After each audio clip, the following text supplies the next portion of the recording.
All right, we've got 4 key returners from last year's men's team that went to the national championship, finished 5th in the country.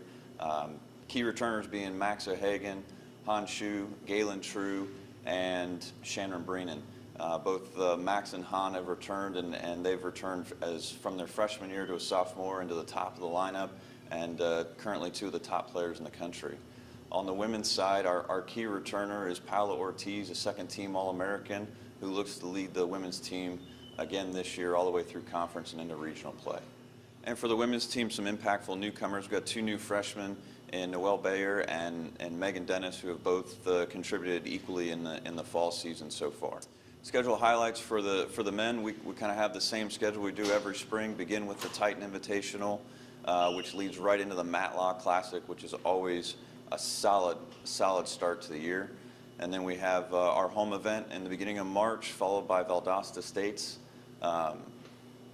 key matchup with a lot of the top 15 schools in the country before we head down to Barry University following into the conference play.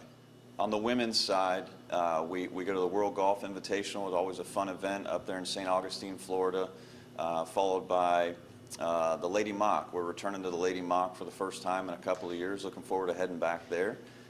Into the prestigious Peggy Kirk Bell Invitational over in Orlando.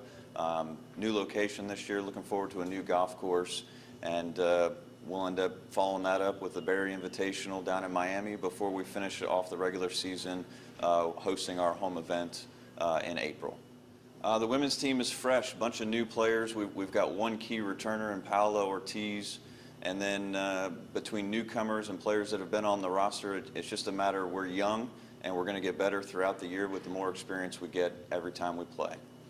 On the men's side, it's just more experience. We've got a lineup that's been there before, and it's a matter of finding the right player to fill out the top 5 and make us a better team than last year.